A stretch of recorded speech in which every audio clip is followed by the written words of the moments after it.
Good garbage is a product or a material that has been reused hundreds, if not thousands of times to its maximum utilization in its current iteration. And now it's ready to be recycled into its next iteration that will be reused over and over and over and over again. Hello. Welcome to the Good Garbage Podcast. My name is Ved Krishna. My primary reason for existence has been to find ways to leave our wonderful planet cleaner. We will be speaking with material innovators, creators, and propagators to learn from them how we can build for scale and towards a regenerative future. Their stories will help us answer the big question, what is good garbage? Hello. Today I get to speak to Jocelyn Quarrell, the CEO and co-founder of Bold Reuse. Bold Reuse is a company that works on taking back containers and other things that are used in food services, wash them and give it back. And that results in a lot less packaging in the sector. Jocelyn comes with deep affinity with nature, her background with a lot of cycling, and she spent her earlier years working for different companies that are making bike accessories, etc. It's been such an interesting conversation, and of course, as we reuse more and more, we reduce our packaging and our impact. Enjoy the conversation. Hello. So I've always felt that no packaging is actually the best form of packaging. And when we look around the world, there are many countries that are actually focusing on that. In particular, what comes to my mind is Germany. But there is an amazing organization that is doing that in the United States. And as it turns out, the same city as me, which is Portland.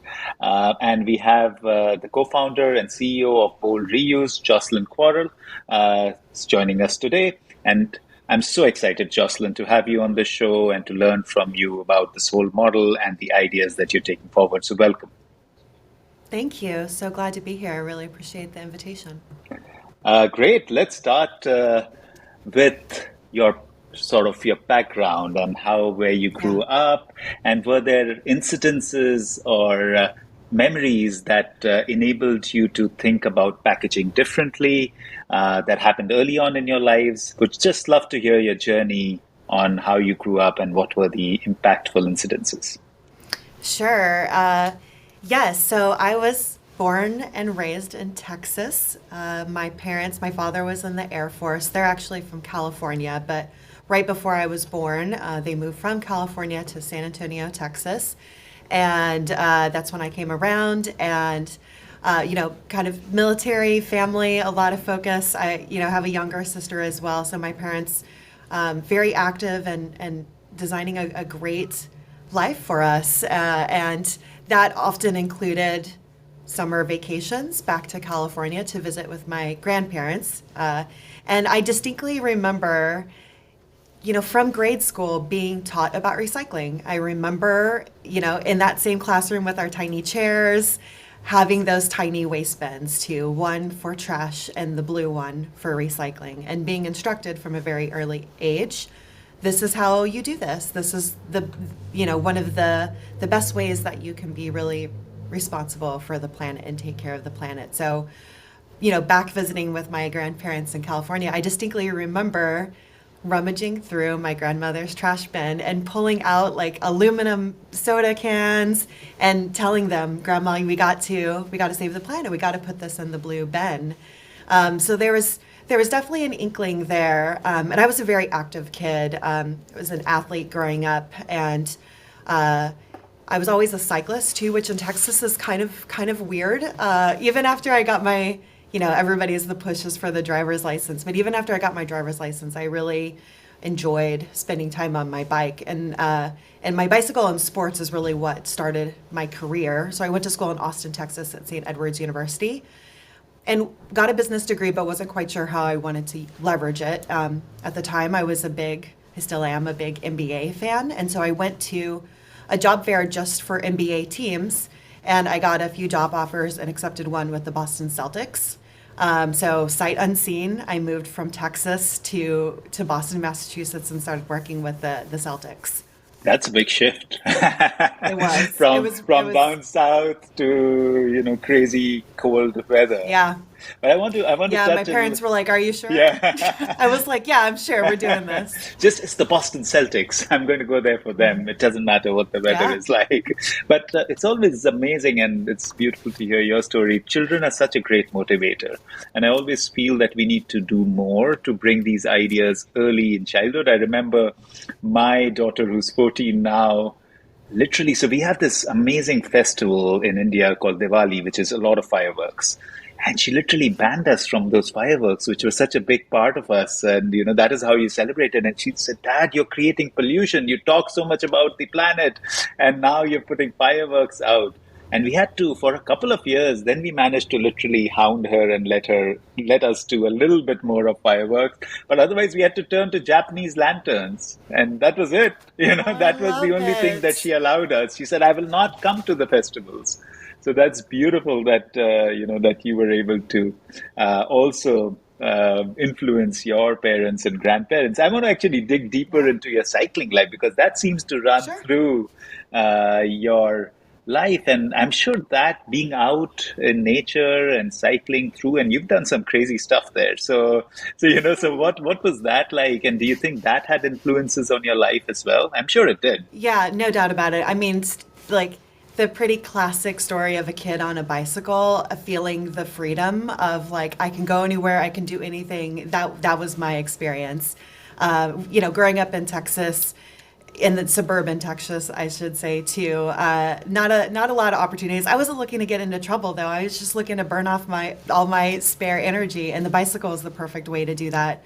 And I also remember from a pretty early age that I would ride on roads so far as it could get me to a gravel path or to a park path or someplace away from cars, frankly, where I could be a little bit more relaxed and enjoy nature. And after, once I went to college, I did take a bike with me to campus, and again was one of the few students on campus in Austin that was riding bikes around.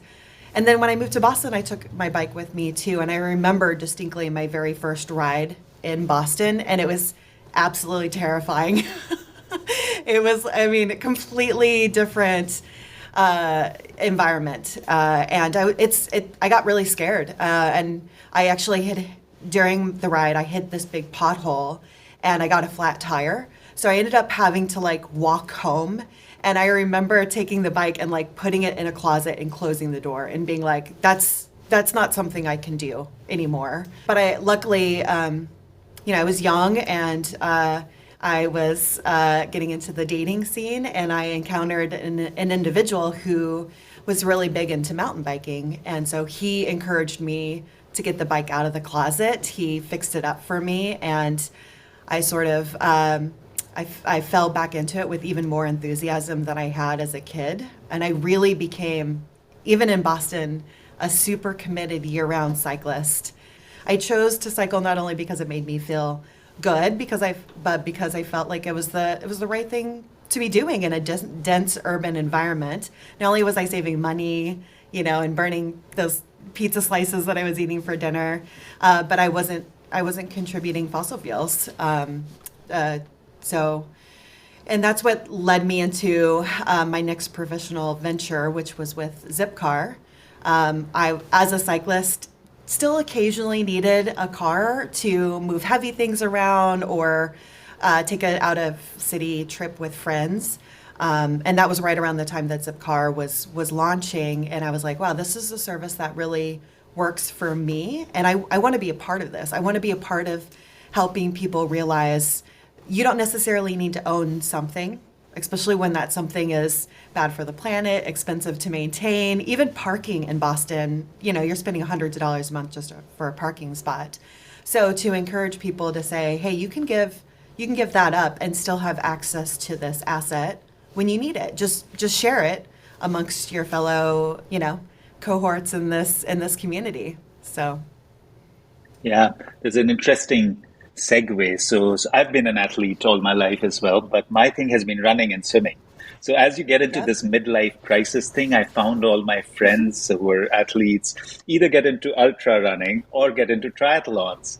And I thought, I should start doing something for triathlons because I already run and swim. So my weak point was biking. I might take you up on, some tips on Let's do and it. then get into the triathlon scene and hopefully get to do one at some point. But yeah, that's something that came to my mind as you were speaking. That's so great. We're So cheering you on, bud. yeah, and so looking at taking it forward from Zipcar, it seems like you've Yeah. really been into the sharing economy. So it's Zipcar, and subsequently you went into bike sharing. So Yes. just love to hear your thoughts on was it sort of planned that you wanted to be more in the sharing space? And then, of course, your business now is also about sharing. That's Was right. was it by design or by just by default that this happened and then the journey continued in this sharing economy? A little bit of both. I think I found myself at Zipcar because I liked what the service was offering. It made sense for me as a human, and it was something that I actively wanted to be a part of promoting and other people accepting. So I moved to Portland with Zipcar and continued to work with them. But I was ready to try something new, and a former colleague who had worked at Zipcar and then had moved on from Zipcar into a startup called Alta Bicycle Share. He wrote me an email and said, "Hey, we got something similar to what you're already familiar with happening over here, but it's more bikes than cars. Are you interested in learning more?" And I was like, 100%, absolutely, I want to learn more. And Alta was a planning and design firm here in Portland that had a very well known reputation of helping to advance cycling infrastructure in urban environments. So, well respected organization, and sort of, they had just launched the sister business, Alta Bicycle Share, to launch bike share systems around the country. And so I was, I think, employee number 3 or 4 at Alta Bicycle Share. They had just finished launching in DC, so Capital Bike Share had just gone live. And so I joined the team first, primarily focused on marketing initiatives, so working with the city about how do we communicate to the public about this system, how do we design the stickers and all of the, our website and the stickers on the bike share stations around town. And then I started to expand my responsibility into customer success or customer support and building out our call center. So if people are having trouble, they can call and get some help. I worked with them in New York City. I actually had the chance to live in New York for 2 6-month stints to introduce and launch City Bike, which was such a remarkable opportunity. I mean, it was just the first time that we were there, my coworker and I would temporarily set up a bike share station on the sidewalk and use it as sort of a talking point for like New Yorkers that were rushing by. We would try to stop them and say, "Let us tell you about bike share. Let us tell you about how You awesome managed the to system stop is New going to be." Yorkers? As best as we can. We would just jump right in front of them. But even harder than getting them to stop was getting them to respond positively. Like, and again, I spent time in New England, and I love that energy that they have up there. But we got some pretty testy feedback at first. People were like, "How dare you take away a public right? Everyone's gonna die!" Like, it just it got very dramatic pretty quickly. But overwhelmingly, people were, not totally optimistic. They weren't really looking forward to bike share. And then to introduce it and to see the way that the community has accepted it and normalized it now. Like, there's nothing that makes me happier than just like watching a TV show or a movie and bike share just exist in the background as like part of city life these days.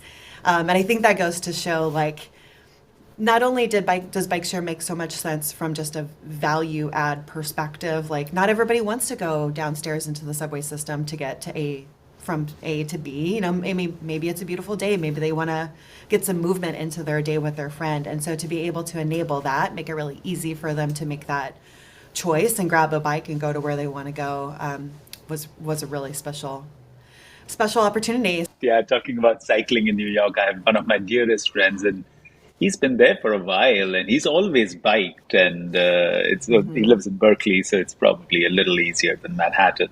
But he's always biked. But yeah, how did your transition from biking happen into packaging in a way, in terms of food containers, and what made you look at this space at all? Because you were in this passionate biker kind of world, and then you Yeah. suddenly get into something which is different. I'd love to hear that little more detail on that story. I was on Facebook one day and I was in a group called Women Bike. And there was a posting, and it was for a business that was for sale. And the business was called GoBox. And I had never heard of it before, but I clicked on the link and I started learning about this business. So my very first introduction into this business was a post on Facebook. So as I say, the business already existed. It actually existed since 2011, which is when the original founder Laura Weiss created it.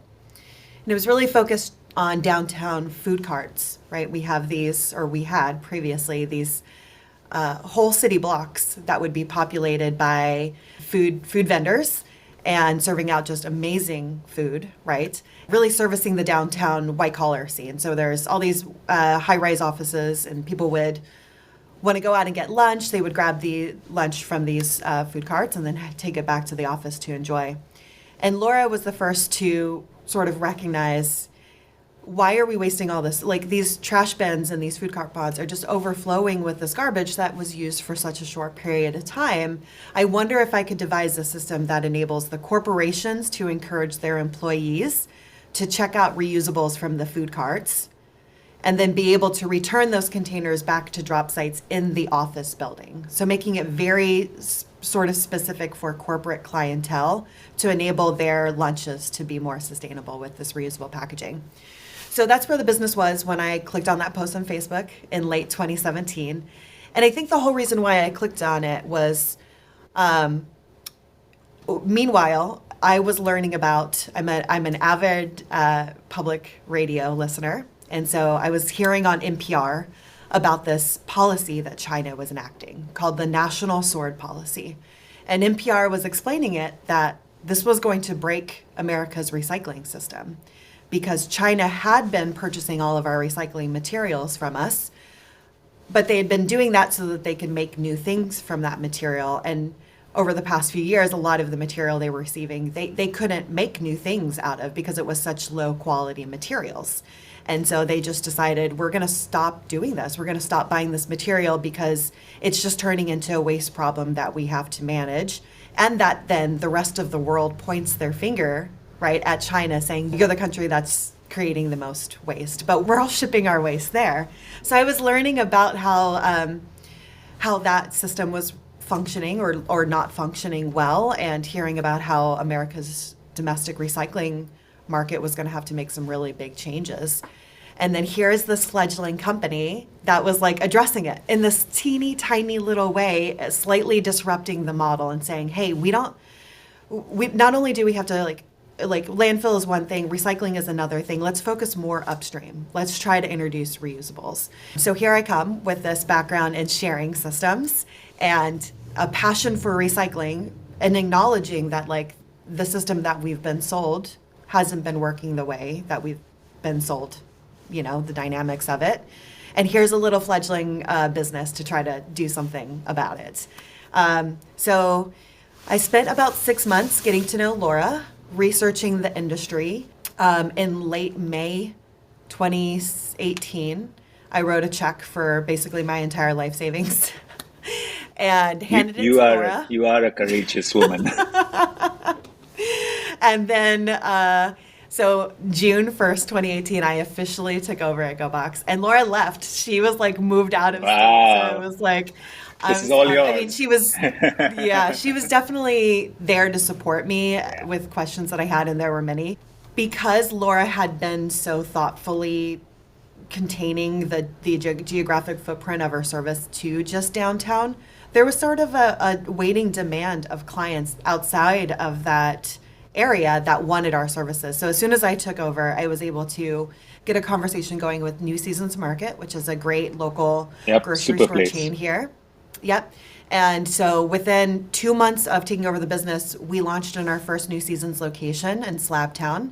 and then very thoughtfully did a phased approach where we added 3 more stores and then 3 more stores, just working with the New Seasons team to continue to expand our approach until we had Go Box available in every location.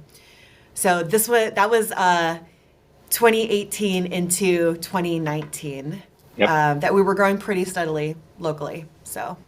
Yeah, and of course, there are so many thoughts that came to my mind as you were speaking. And of course, I was wondering actually when I was reading your profile on the Portland Design Works, and you thought, okay, you have a background in marketing, but that plugs in so well, right? Like, your love for biking, your understanding of marketing, and then, but of course, that plugs in so well. And I'm glad that they managed to get you bitten by the entrepreneur bug, and now you are stuck forever. So I am. that's wonderful. And of course, I know that you there was a huge hit with COVID, and I would love for you to. I think it's important to share that because I'm sure in adversity there's a lot of learning as well. Because you Oh guys yeah. were going so well, and I know that COVID would absolutely hit you because food truck business was gone, and I'm sure there were others that were also hit. And I'd love for you to share that because I know that there were many lessons that came from that, and everybody Oh who's yeah. listening would benefit from those ideas. Well, I'll do my best. I mean, it was hard to learn in the moment because it was so dark. Yeah. So we were in early 2020 talking to investors about investing in the business, and I had just signed a new lease for a facility where we were going to do our operations out of our sanitation and logistics operations. I signed that lease like February something, like the week before March, and then within 2 weeks in March, we were totally Wow. totally shut down, Yeah, totally shut that's down. crazy. And what was the most painful is there was actually a lot of single-use consumption happening. Like to your point, a lot of food service did temporarily shut down, but then a lot of it came back really quickly and said, "Hey, we can serve you food, but everything is to go. Everything is packaged to go." And so it went from like market opportunity to it was zero for 2 or 3 months while we just figured out here locally in Portland like what was happening. And then all of a sudden there was this huge demand for takeout. And it was so much that there was no way that I could meet it in that moment. In addition, everybody was scared to touch things that they didn't know where it came from.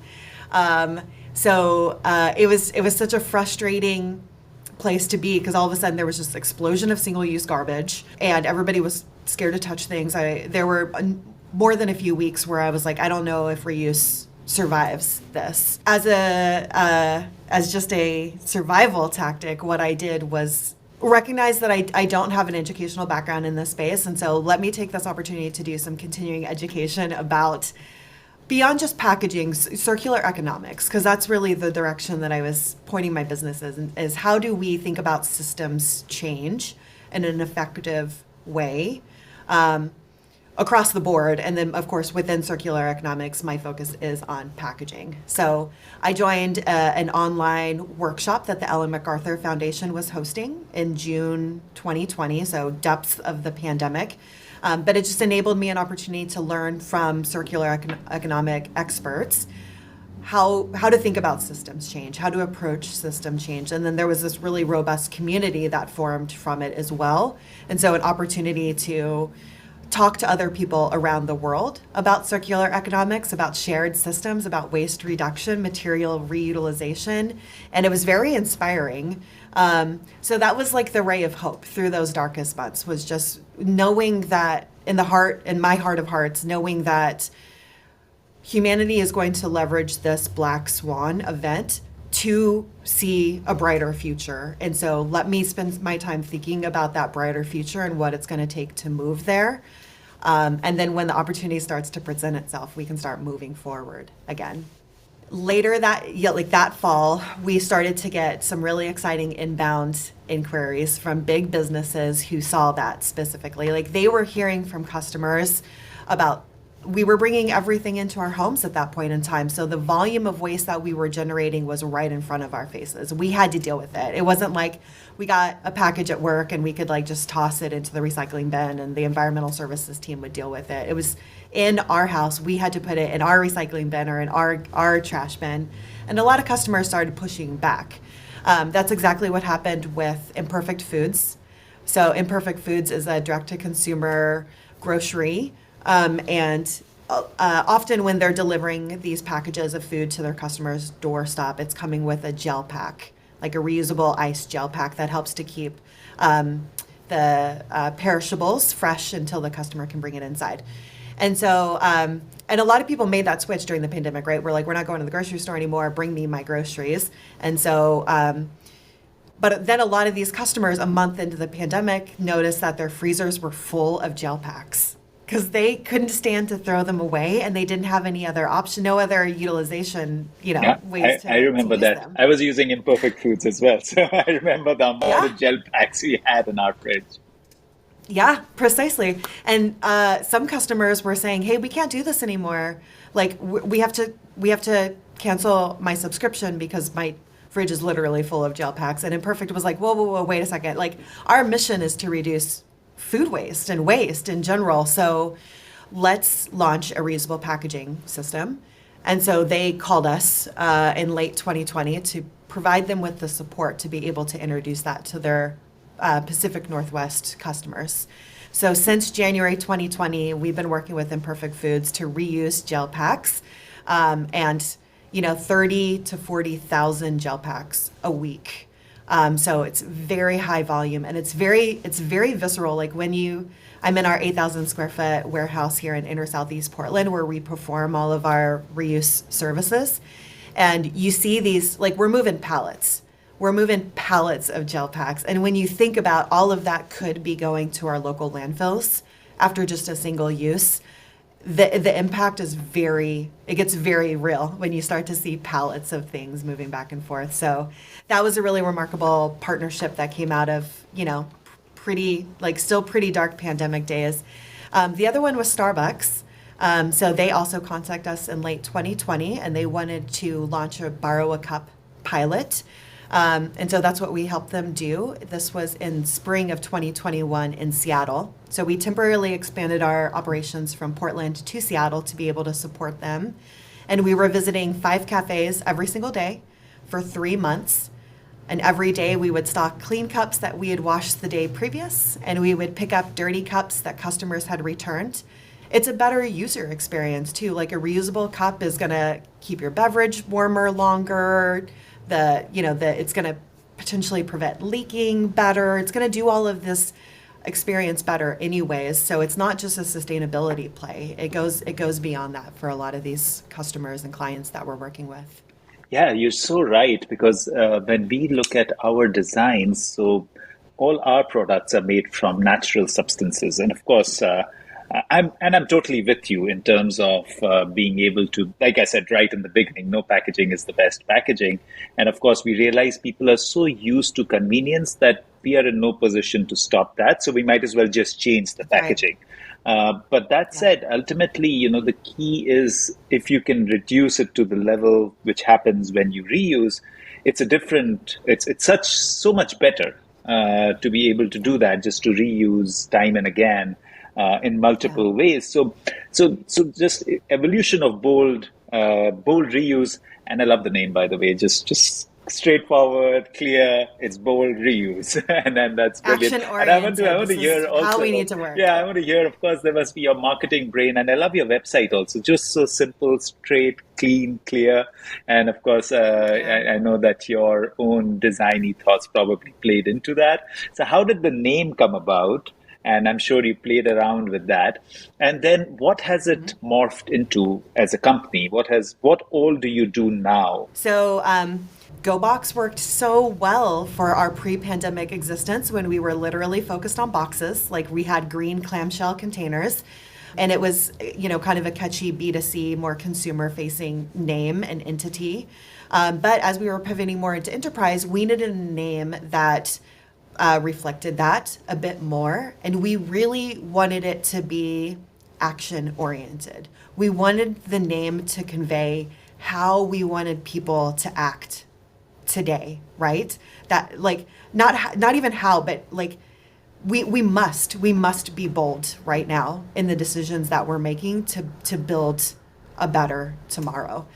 And so it wasn't the first name we came up with, and we worked with a few different design firms also that helped us kind of like formulate our thoughts and feelings and then conceptualize it into a visual identity. But we're really happy with what we ended up with. We sort of have this very bright, neon, colorful, optimistic, but also playful personality with that name, that bold reuse, where it's like, this is how we operate day in and day out. Like we are working for this bold future today, tomorrow, every day. This is how we build it. And we want to work with people that think boldly, that make decisions boldly. Yeah, it's been very well received, and so we're really excited. And it gives you a wide Love it. spectrum. You might get into other areas of reuse, and it's you have a name that can sort of take you in that space now, That's right. and you'll remain bold anyway. So and the reuse Yeah. reuse can be a wider spectrum of things. That one thing that was also coming to Precisely. my mind in comparison, and when I was mentioning in my last comment on comparison with compostables, this is a big one which you mentioned. One of the things we struggle with in our design is when you're making products out of natural substances, typically insulation properties are really weak. And you mentioned this, that Yeah. you can keep your coffee warm, or even your food for that matter. You can possibly design for warm or cold. Whereas this is something we've constantly struggled with, that you need another layer of some aluminum or some container, which sort of again has its challenges. So I think that's another beautiful aspect when you look at the reuse idea, that you can actually Yeah. design for food being kept warm, and you don't have to straight away stick it into a microwave, or stay cold, and you don't have to sort of put it in a fridge or something like that. So I think that's a really Yeah. interesting aspect as well. And I would, and I'm also really intrigued with your idea of B2B, because I think that's where the scale is. Even when we look at our business, we see that a single customer can bring in something like 3 million pieces. And then when you go on Amazon, it's a multiples of 25. So, how much will you do? So, so then that becomes, and your energy use is again, it's not the correlation is not the same. So you end up with Yeah. lesser energy and more output. And ultimately, I think we are all here to make an impact. So I like Yeah. the transition that has happened there. And I want to dig deeper into the business itself now, in terms of what are the kind of containers you do? Are there a multiplicity of design? Do you do beverages at all? Or is it just food? So tell me more about the products that you have, and what are the targets now? Well, the most important thing to convey is we actually don't design or manufacture products ourselves. We are a service organization that's focused on the implementation and management of reuse systems. So that has been both a good and a bad thing. And what we really struggle with is currently there are limited options out there when it comes to reusable packaging. We're material agnostic, which means we work with plastic. Often it's polypropylene number 5. However, we've also worked with aluminum products. We've worked with stainless steel products. We work with ceramic and glass products. So, we really work with our customer to understand what's your use case, what's the best product fit for your use case. And it's going to be different if we're talking about somebody who wants to implement a reuse system at their corporate campus, say, versus at a major league sporting venue. The economics of that is going to be different. The utilization is going to be different. So we want to be thoughtful about what products we're introducing into those spaces to be able to not disrupt so much about their economics and their operations that it makes them hard to make this transition happen. We work with existing product manufacturers, and we're actually working closely with some existing product manufacturers because we've reached out to them and said, hey, your existing products they work kind of, but not well enough. Would you be willing to work with us to create a better a better mousetrap here, a better durable product. And then the dream goal is that we find somebody to help us design and really curate incredibly durable products that stand the test of time. But once they're ready to be retired, they can be reintroduced as feedstock into new products, new reusable products, right? So that's the real dream for a totally closed loop system. That's what we're going for. But for the time being, we're utilizing what exists on the market. For these really high volume on-site venues, which are our beachhead, it's really those customers that we're most actively interested in going after. So think about the Moda Center, right, where the Portland Trailblazers play, and we introduced a reusable system into the stadium last summer. It's on the club level, so on the 200s level. All the food that's served there is by default going into reusable packaging. And it looks different from the single-use packaging, so customers can identify it. They understand. It says return me for reuse right on it, so people know. But it's really not too big of a change. We're not asking them to do anything really different with this other than to drop it into the bin that has the reuse on it. So that's an example of like high volume, like thousands and thousands of people eating and drinking on site, where we can go in and just help them transition from single use into reusable. Let's see, containers, cups, we are introducing cups, bottles, jars, plates, silverware. There's a wide range of products that we have helped our customers be able to reuse. And it's really fun to explore and experiment with different product shapes, sizes, materials. And as we expand and build towards scale, we are hopeful that we can find some standardization in terms of like, okay, this is it. Like, this is the perfect container or the perfect cup to fit a venue reuse system. They'll still need it in like 6 different sizes and a few things like that, but we're really trying to work to having a curated catalog of highly durable products that last for hundreds, if not thousands, of reuses, and that once we do have to retire them, we can feedstock them back into more reusable products. No, that's amazing. And one of the things I was wondering about was collection. And you said it very well, at least in the stadium case, that you just create a bin, which is reuse. And, it goes right back into the system. And I'm sure, like as you go forward, there would be more ideas on the exact structures, materials, etc., that would go about and standardization. One thing that came to my mind, and I want to ask you this, do you have to put in a lot of working capital in that case? Like you find a customer, they say that, we want this kind of material. Do they expect you to buy it and then give it to them and, charge $1 every time or something like that? And how does that work? How does that relationship work? Does that mean that you have to have a certain line of credit, or no, the customer is willing to invest in the material and earn from that subsequently with you being the service partner? It really depends on the client. For example, when we worked with Starbucks, they brought their own cups. They had their own cups and they said, we simply need help with logistics, sanitation, and data management. So that's what we were doing for them. For the case of the Moda Center, they had been using compostable packaging, and they had been diverting 80% of their waste from landfill utilizing that compostable foodware packaging. And then our local governing body, Metro, that manages waste streams, they basically said compostable packaging is no longer accepted into the green compost bins. And so the Moda Center was left, they were in a tough spot. They had been diverting 80% of their waste through the compostables, and now they couldn't do that. But they had, and venues like them, they have a sunk cost, right? Part of their overhead is packaging. They're already spending, and somewhere for these larger venues, it's millions of dollars a year. What we do is help them source a product that is ideally as cost comparable to what they're currently paying for single-use products. There's such a wide range, though. Like if you think about the standard boat that you might get at a concession stand, it's like the red and white Gig'em.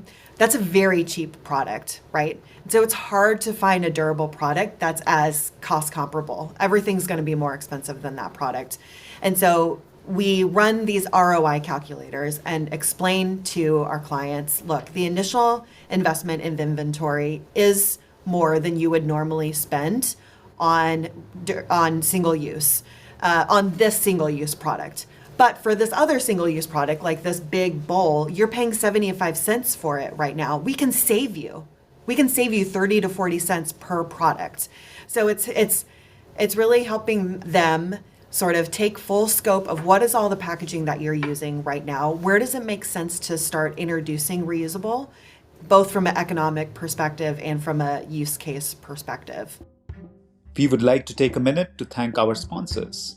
Good Garbage is sponsored by Packer, a family of brands that produces compostable packaging and works to implement regenerative solutions. Packer's new project is to bring compostable food serviceware and food carry products to the North American marketplace. Learn more at packer.com. Now back to the conversation.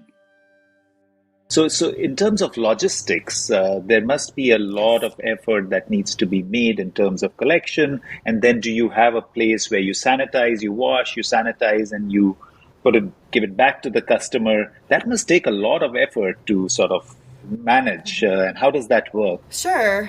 Our goal is always we have a system that we've built out, and then our goal is always to make that system more efficient, more effective, more environmentally friendly, and then be able to flex it to fit in with the custom needs of our client. All of the sanitation work, that's our sweet spot. That's really where we excel. So I'm sitting in our 8,000 square foot facility. It's in inner Southeast Portland. It's we have windows. It's a really lovely space to work. And one of the reasons why I mentioned the windows is because it allows for literal transparency, where we do get a lot of walk-by traffic and people get to look in the windows and see us working, see what we're doing. And that was something, again, just from my individual perspective, learning about recycling is always something that happened you don't know you just drop it in the bin and then it goes away and you don't really know. There isn't any visibility into how that process works. And so it really strikes me with reuse is we can provide that visibility. We can literally show people how reuse works, and it's as easy as washing these products.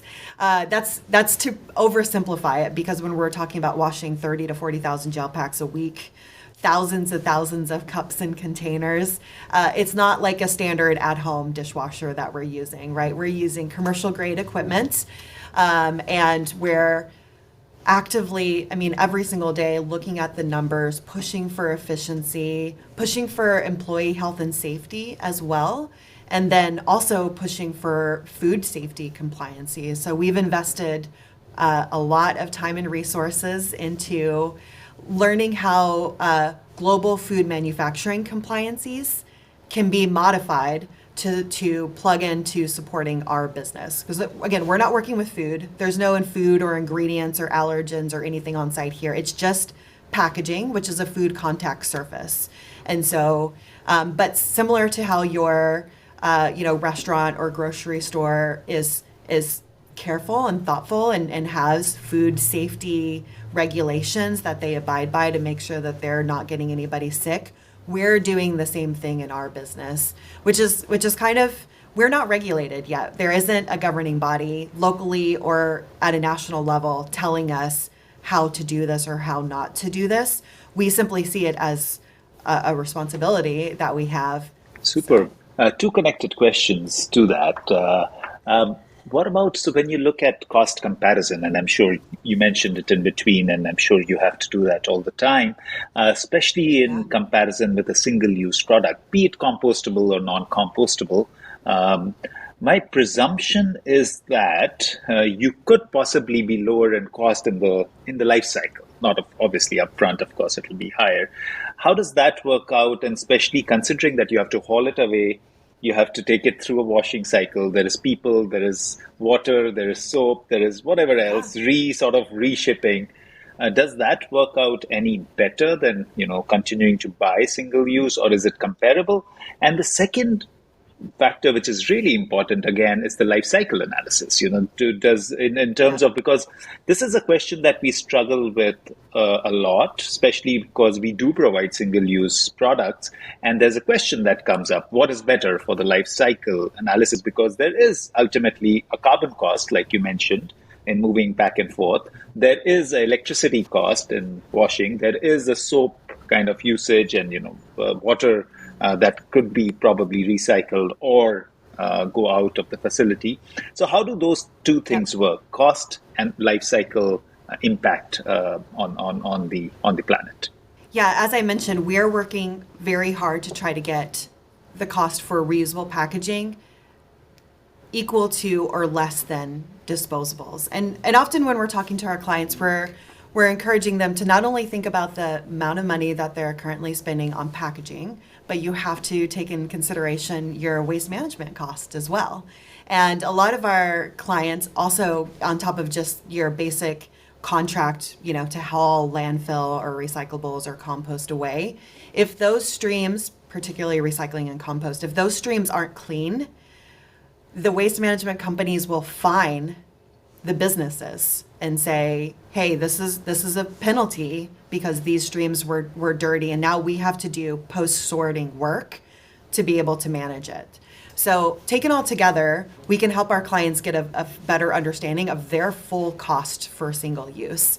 And then we can include onto that, like, what's your churn rate from customers that are leaving because they're overwhelmed with package and garbage, and you're not aligning with their values anymore, and so they don't want to use you. They don't want to spend money with you anymore. Or what's the market opportunity for you to introduce a reuse program and be recognized as an industry leader? And so it is a balance, and it's different to every customer. For those big customers that have purchasing power, it's even harder, right? Because if you're purchasing tens of thousands of products, they can get really aggressive on the pricing.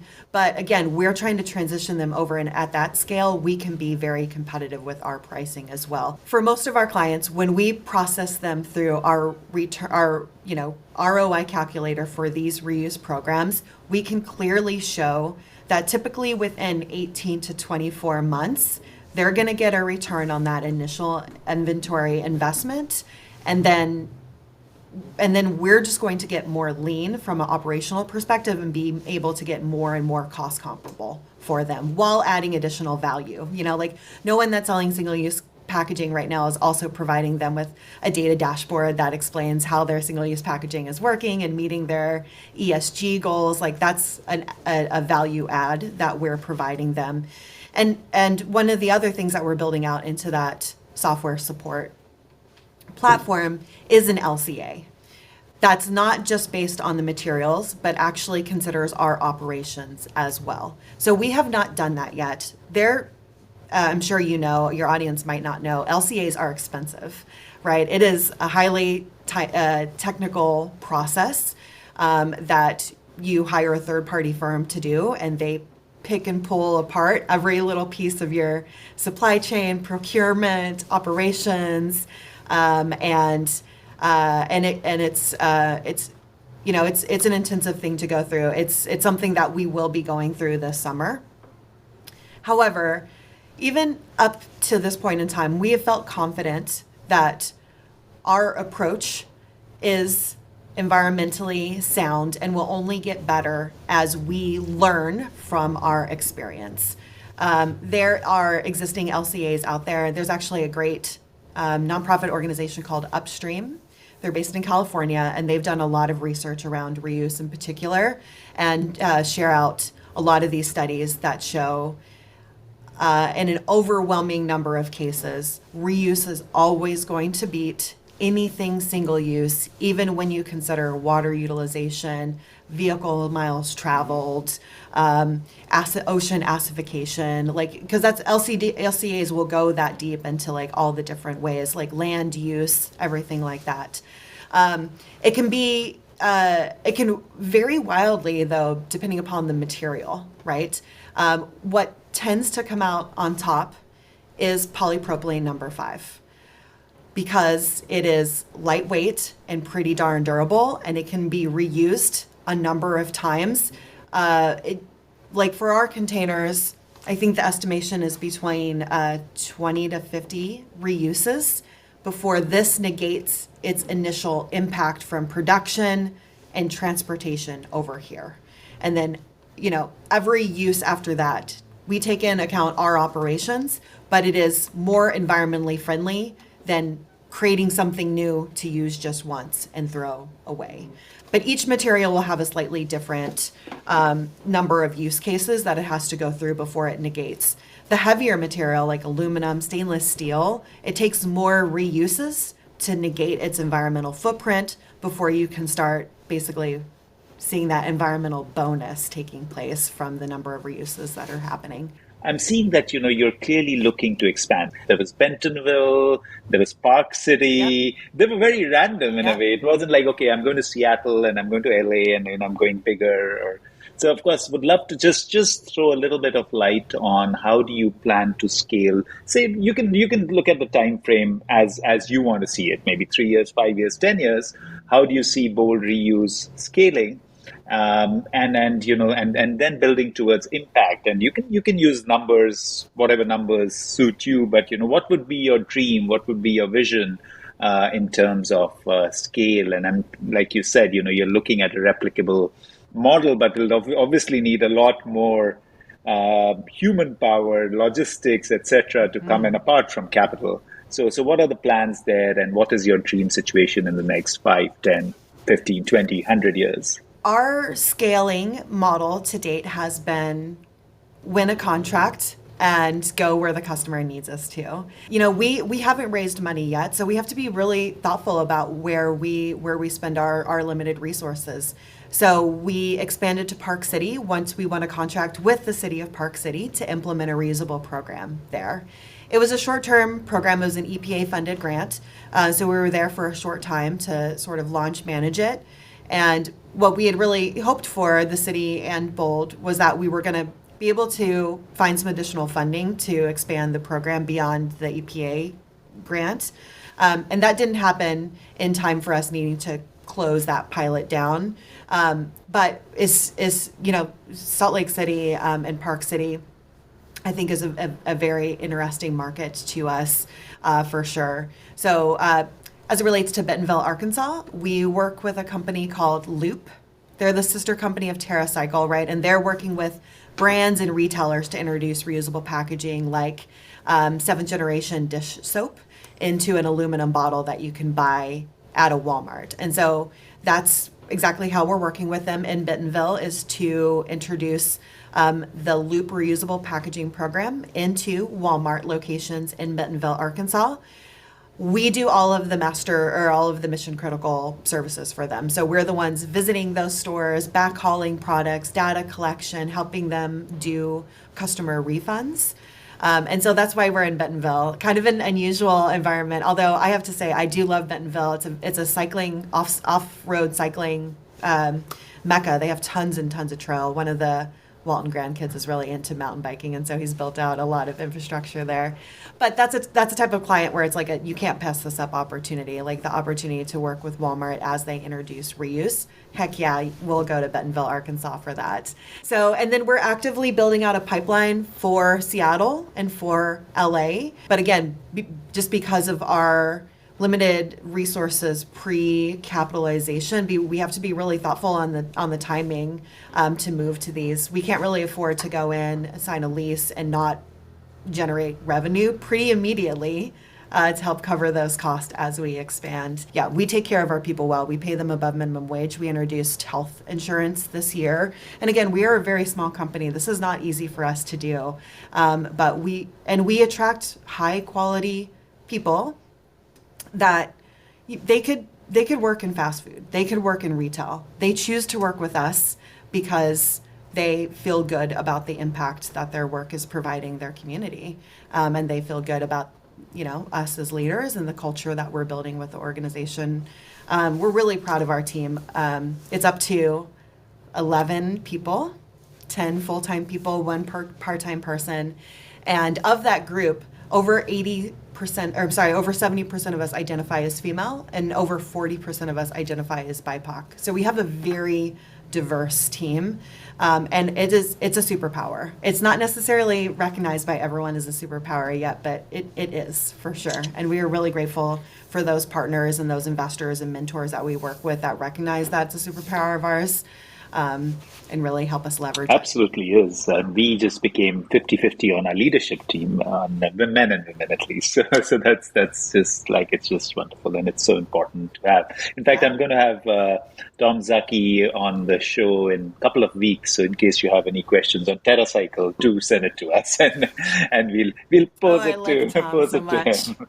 And yeah, tell him to expand faster so we can work you'll with do him that. more. I'll pass it on. Yeah. So okay, of course. Leading to my last question. So, what does good garbage mean to you, and how would you define that statement? I love this question. I think that good garbage is a product or a material that has been reused hundreds, if not thousands of times to its maximum utilization in its current iteration. And now it's ready to be recycled into its next iteration that will be reused over and over and over and over again. Yes, that's what I think good garbage is. And I do want to be clear that that as much as I see a future, in 100 years, asking about in 100 years, and I do think that reuse can be normalized just in the way that it was 100 years ago when single use didn't exist.